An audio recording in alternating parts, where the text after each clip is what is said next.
Hello students, मैं Hemant Agarwal math के आज के लेक्चर में आपका स्वागत करता हूं। तो आज हम क्लास 9th का चैप्टर 10 लेके आए हैं जिसका नाम है सर्कल्स, और उस चैप्टर में आज हम स्टडी करेंगे थ्योरम 10.7 की। ठीक है, तो पहले हम देखते हैं कि ये थ्योरम कहती क्या है इसका statement. Chords equidistant from the centre of a circle are equal in length. मतलब हमें दो कोड दे रखी हैं ए बी और सी डी, जिनकी सेंटर ओ से डिस्टेंस बराबर है। तो जो डिस्टेंस ए बी की ओ से है वही डिस्टेंस सी डी की भी ओ से है। ठीक है, तो हमें प्रूव करना है कि ए बी और सी डी इक्वल लेंथ की है।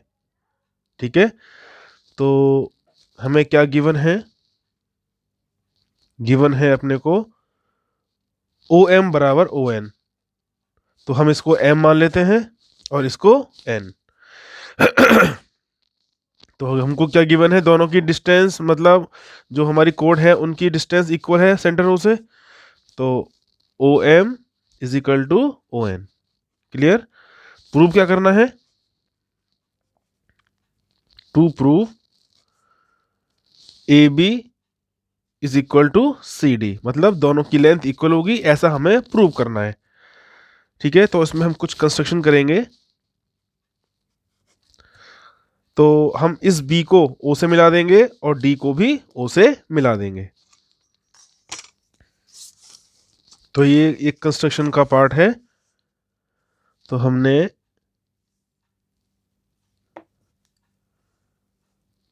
ओ को डी से मिलाया और ये ओ को बी से मिलाया।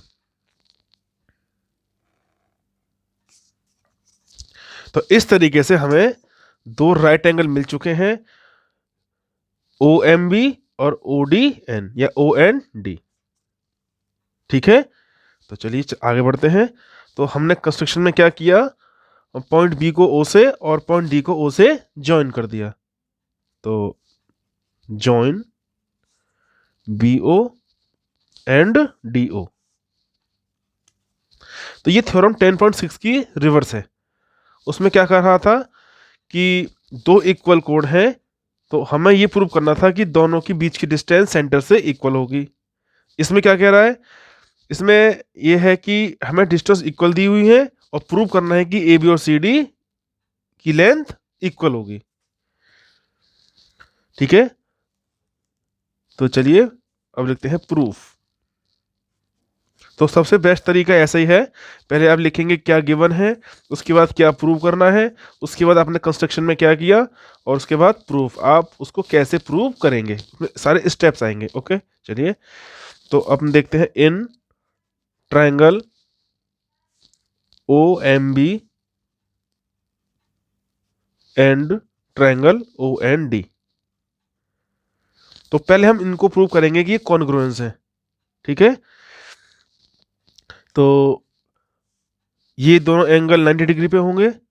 क्यों होंगे? क्योंकि आप ये कह सकते हैं कि हमने सेंटर ओ से ए डी पर, सॉरी ए बी पर एक परपेंडिकुलर डाला है। जब परपेंडिकुलर डालते हैं तो हमेशा 90 डिग्री पे होता है, चाहे आप ये देख लीजिए या फिर ये देख लीजिए। ठीक है, तो angle M is equal to angle N होगा। ठीक, क्या लिख दें यहाँ पर? हम यहाँ पर रीजन लिख देंगे ईच 90 डिग्री। उसके बाद ओ बी और ओ डी बराबर होंगी या नहीं होंगी? बराबर होंगी। क्यों? क्योंकि ये ओ बी है, ये भी सेंटर से होकर जा रही है, और ओ डी है, ये भी सेंटर से होकर जा रही है। तो जो लाइन सेंटर से होकर सर्किल के बाउंड्री के किसी पॉइंट पे मिले तो वो रेडियस हुआ करती है, तो ये बराबर इसके होगी। ठीक है, तो हम क्या लिख सकते हैं? O B is equal to O D. क्या लिखते हैं? Reason radii of the same circle. ये है सर्किल का सिंबल। ठीक, और हमें गिवन क्या है? ओ एम बराबर है ओ एन के। ये हमको गिवन है स्टेटमेंट में, इक्विडिस्टेंट फ्रॉम द सेंटर, तो O M is equal to O N. तो यहाँ पर हम क्या रीजन लिख सकते हैं, गिवन, ये हमको स्टेटमेंट में गिवन है। क्लियर। तो इससे क्या प्रूव हुआ, अब देखिए angle M is equal to angle N, तो क्या है ये राइट एंगल हुआ क्योंकि 90 डिग्री है। तो आप देख सकते हैं कि आर एच एस की फुल फॉर्म क्या होती है, वो आप यहाँ से समझ जाएंगे। कुछ बच्चे समझते हैं कि राइट हैंड साइड, नहीं, तो आर का मतलब होता है राइट एंगल। 90 के सामने क्या है, 90 के सामने जो साइड होती है उसको हम हाइपो बोलते हैं। तो ओ बी क्या है, हाइपोटेनियस, तो ये हो गया एच, और ओ एम और ओ एन क्या है, इस ट्रायंगल की साइड, तो ये हो गया एस, तो हो गया आर एच एस। ठीक। तो अब हम क्या लिख सकते हैं, triangle O M B congruence होगा किसके, ट्रायंगल ओ एंड डी के। By which rule, by R H S rule, right hypotenuse side. अब आगे चलते हैं, लेकिन प्रूव तो हमें करना है क्या, कि ए बी और सी डी की लेंथ इक्वल है।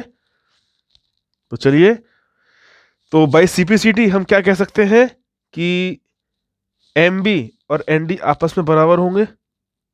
ठीक। तो हम क्या लिख सकते हैं नीचे, M B is equal to N D, क्योंकि ओ एम जो है वो ए बी को बाइसेक्ट कर रहा है। ठीक है ना। तो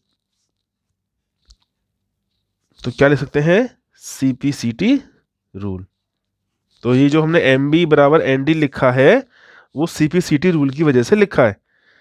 ठीक है। अच्छा, अब एम बी जो है वो ए बी का हाफ होगा। भाई एम जो है ए बी का मिडिल पॉइंट है, इधर एन जो है सी डी का मिडिल पॉइंट है, तो मैं क्या लिख सकता हूं, हाफ ऑफ ए बी। ये किसकी वैल्यू है, एम बी की। ऐसे ही एन डी किसका हाफ है, सी डी का, is equal to half C D. Half से हाफ कैंसिल हो गया, तो क्या बचा, A B is equal to C D.